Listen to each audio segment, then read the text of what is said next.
అన్నదానం చేస్తాను, లేకపోతే సత్సంగం చేపిస్తాను. ఇది బాబా ఏ చెప్పిండు, మన గ్రంథపారాయణం, జ్ఞానము, సత్సంగం. ఈ మూడిట్లలో ఏదో ఒకటి చేస్తే నేను అందరిని పిలిచి అని సంకల్పం ఉంది. నేను అందరిని కూర్చోబెట్టి జ్ఞానధారణ చేస్తాను, అదొక సంకల్పం. లేకుంటే అందరిని పిలిచి నేను గ్రంథపారాయణం ఒక అధ్యాయం చేపిస్తాను, అదొక సంకల్పం. 2. మూడవది అన్నదానం. అట్లా చేయి, ఆ సంకల్పం ఉంది. నీ కోరికలు కల్పవృక్షం కామదేవం వల్ల తీరుతాయి. కానీ బయట ముడుపులు కట్టినట్టు కట్టకండి, క్లియర్గా చెప్తుంది.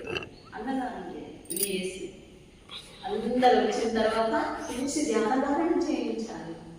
ముందే భోజనాలు పెట్టకూడదు. మనల్ని ఎదురుస్తున్నారు, ఏది చేసినా కానీ అంటున్నారు. అది కరెక్ట్ కాదు.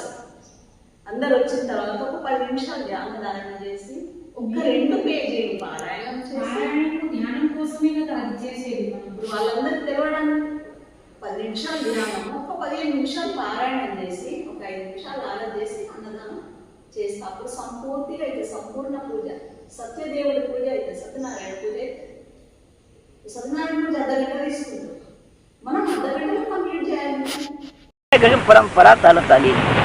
आपल्या भारताची संस्कृती सत्य आहे, जी लोपली होती ती मला मिळाली. तुम्हाला एखाद्या वेळा अनेक ग्रंथातून, तुम्हाला प्रत्येक ग्रंथातून मी सिद्ध करून देतो. अशी एक चर्चा ठेवू आपण. तुम्हाला खरं पाहिजे किती ग्रंथ आहात तेवढे तुमचे घेऊन या ठिकाणी.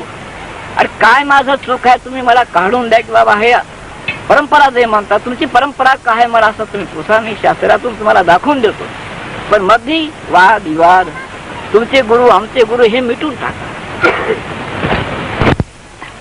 सर्वाचा एकच उत्पत्ती करणार आहे.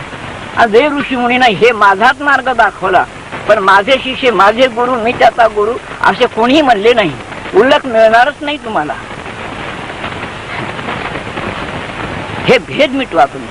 मला भेद मिटवायचा. मला देव माहिती नाही, मला पूजा माहिती नाही, मला मंत्र माहिती नाही, मला काहीच माहिती नाही. माणसाला सुख मिळावं हीच माझी भावना आहे.